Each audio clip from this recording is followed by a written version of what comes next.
Height തീർച്ചയായിട്ടും വലിയൊരു ഘടകമാണ്. അതേപോലെ നമ്മുടെ പോരായ്മകൾ നമ്മുടെ സ്ട്രെങ്ത് ആക്കുക, സ്ട്രെങ്തിനെ കൂടുതൽ ദൃഢമാക്കുക. ഇതാണ് അതിൻ്റെ ബേസിക്. ഇന്ത്യൻ ക്യാമ്പിലാണെങ്കിലും അല്ലാതെ ആണെങ്കിലും ഇപ്പം ഇന്ത്യൻ ക്യാമ്പിലൊക്കെ 4 നേരം ദിവസം മീൻസ് 8 മണിക്കൂർ വരെ ഞങ്ങൾ പ്രാക്ടീസ് ചെയ്ത കാലഘട്ടങ്ങളുണ്ട്.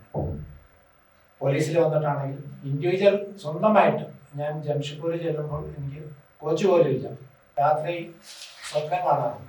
ഇപ്പോഴും ബാസ്കറ്റ്ബോൾ കളിക്കുന്നതും ഡങ്ക് ചെയ്യുന്നതും ഇപ്പോഴും ഇപ്പോഴും ഞാൻ എൻ്റെ കളിച്ച് ഞാൻ മതിയായിട്ടില്ല. ഞങ്ങൾ കളിച്ചിരുന്ന കാലഘട്ടത്ത് സ്കൂൾ ലെവലിൽ മേ ബി ഒരു 3-4 ടൂർണമെൻറ്റ് ഒതുങ്ങുമായിരുന്നു. ഇന്നത്തെ സ്ഥിതി അതല്ല. ഇന്ന് 60-ൽ പരം 80-70 പരം ടൂർണമെൻറ്റുകൾ സ്കൂൾ ലെവലിൽ നടക്കുന്നുണ്ട്.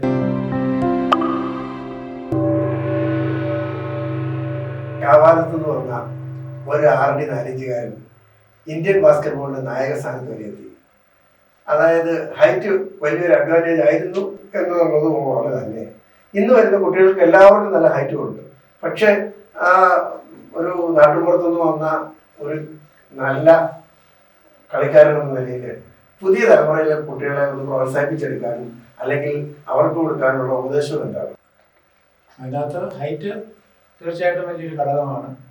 അതേപോലെ നമ്മുടെ പോരായ്മകൾ നമ്മുടെ സ്ട്രെങ്ത് ആക്കുക, സ്ട്രെങ്തിനെ കൂടുതൽ ദൃഢമാക്കുക. ഇതാണ് അതിൻ്റെ ബേസിക്.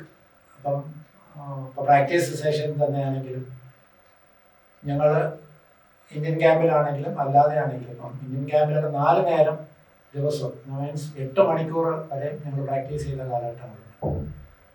പോലീസിൽ വന്നിട്ടാണെങ്കിൽ ഇൻഡിവിജ്വൽ സ്വന്തമായിട്ട് ഞാൻ ജംഷഡ്പൂരിൽ ചെല്ലുമ്പോൾ എനിക്ക് കോച്ച് പോലും ഇല്ല. സ്വന്തം ഇഷ്ടപ്രകാരമാണ് പ്രാക്ടീസ് ചെയ്യുന്നത്.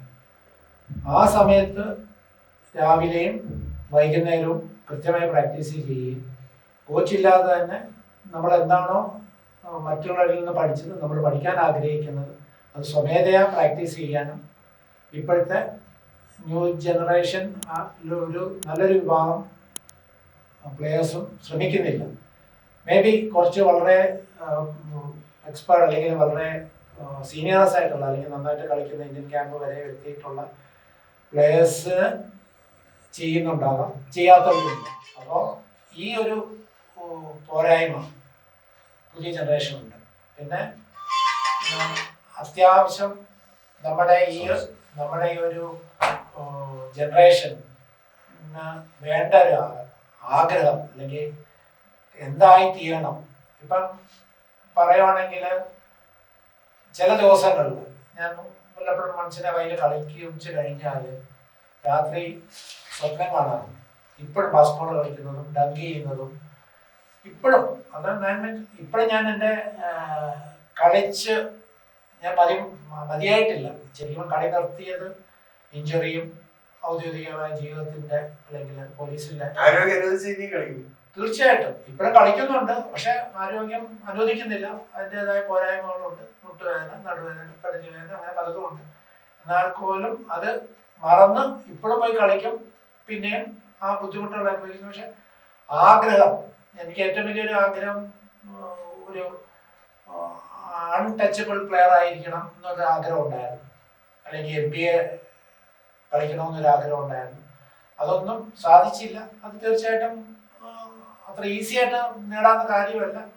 നമ്മുടെ ഇന്ത്യൻ സാഹചര്യത്തിൽ നിന്ന് അത് നേടിയെടുക്കുക എന്ന് പറഞ്ഞാൽ അത് വലിയൊരു ഇപ്പം ഞാൻ പറയുവാണെങ്കിൽ പല പ്ലെയേഴ്സിനും അത്ര ഈസി ആയിട്ട് അച്ചീവ് ചെയ്യാൻ പറ്റത്തില്ലെങ്കിൽ പോലും അതിനെപ്പറ്റി ഒരു ഡ്രീം കാണാൻ അവർക്ക് കഴിയും, അവർക്ക് പറ്റുമെന്നാണ് പൂർണ്ണമായിട്ട് ഞാൻ വിശ്വസിക്കുന്നത്.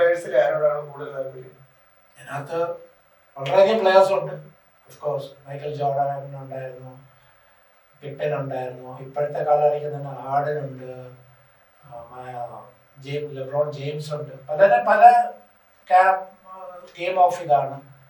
അപ്പോൾ അതിനകത്ത് സ്റ്റെഫ് കറിയെ ഞാൻ അൺബിലീവബിൾ പ്ലെയർ ആയിട്ട് ഞാൻ കൂട്ടിയിരിക്കുന്നത്. എനിക്ക് ആ ഹൈറ്റും ഇത്രയും പെർസെൻറ്റേജ് ഷൂട്ടിങ് അതിന്റെ പുറകോട്ട് നമ്മൾ ചിന്തിക്കുന്നില്ല. പുള്ളി എങ്ങനെയാണ് അത് നേടിയെടുത്തതെന്ന് ചിന്തിക്കുകയാണെങ്കിൽ വിച്ച് ഈസ് നോട്ട്, എനിക്ക് തോന്നുന്നില്ല ഒരു ഹ്യൂമൻ ആൾക്കത്ര അത് പോസിബിൾ ആയിരിക്കും. പക്ഷെ അത്രമാത്രം എഫേർട്ട് അല്ലെങ്കിൽ അത്രമാത്രം പുള്ളി അതിനു വേണ്ടി ഹാർഡ് വർക്ക് ചെയ്യുന്നു എന്നുള്ളത് ഐ കനോട്ട് ഇമാജിൻ. കാരണം ഞാൻ പണ്ട് ഓർക്കുന്നുണ്ട്, ബുബൂക്ക, ഇപ്പം ഞാൻ ആ പേര് മറന്നില്ല, ഫോർവേഡ് ചെയ്തിരുന്ന വ്യക്തി. അപ്പം പുള്ളി ചെയ്യുന്ന പ്രാക്ടീസ്, ഒരു ദിവസം ചെയ്യുന്ന പ്രാക്ടീസ് നമ്മുടെ ഇവിടുത്തെ ആൾക്കാർ ഒരാഴ്ച പോലും ചെയ്തു തീർക്കാൻ കഴിയാത്തതാണ് ഒരു ദിവസം ആ ഒരു വ്യക്തി ചെയ്തിരുന്നതാണ് ഞാൻ പത്രങ്ങളിൽ നിന്നും വായിച്ചു തുടങ്ങിയത്. അപ്പം NBA കളിക്കുന്ന പ്ലേയേഴ്സ് അവരത് മെയിൻറ്റെയിൻ ചെയ്യണമെങ്കിൽ എത്രമാത്രം എഫേർട്ട് അല്ലെങ്കിൽ എത്രമാത്രം എനർജി, എത്രമാത്രം പെയിൻ അവരെടുക്കുന്നുണ്ടെന്നുള്ളത് നമുക്ക് ചിന്തിക്കാൻ കഴിയുന്നതിലപ്പുറമാണ്. അല്ല, ബാസ്കറ്റ്ബോൾ, നമ്മുടെ കേരളത്തിലെ ബാസ്കറ്റ്ബോളിന്റെ വളർച്ചയ്ക്ക് സർക്കാരിന്റെ ഭാഗത്തു നിന്നും വലിയ സംഭാവനകൾ കിട്ടുന്നില്ല അസോസിയേഷൻ എന്ന് പറഞ്ഞു. നമുക്ക് CSR ഫണ്ട് മുഖാന്തരോ അല്ലെങ്കിൽ നിങ്ങളെ പോലെയുള്ള മുൻകാല താരങ്ങളുടെ ഇൻഫ്ലുവൻസ് കൊണ്ടോ ഒക്കെ എങ്ങനെയെങ്കിലും ഒരു ഫണ്ട് ഉണ്ടാക്കി നമുക്ക് ഇതിനെ ഒന്ന് മുമ്പോട്ട് കൊണ്ടുപോകണ്ടേ?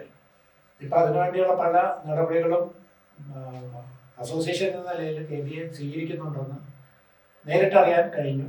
അത് വളരെ നല്ലൊരു ഇനിഷ്യേറ്റീവാണ്. കാരണം ഇപ്പം ഗവൺമെന്റ് ലെവലിൽ നിന്ന് ഫൈനാൻഷ്യലി സപ്പോർട്ട് വളരെ വളരെ മോശമാണ്. മുൻകാലങ്ങളിൽ ഉണ്ടായിരുന്നതിന് ഹോസ്റ്റലിൽ പൈസയുടെ ഷോർട്ടേജ് അറിയുന്നു.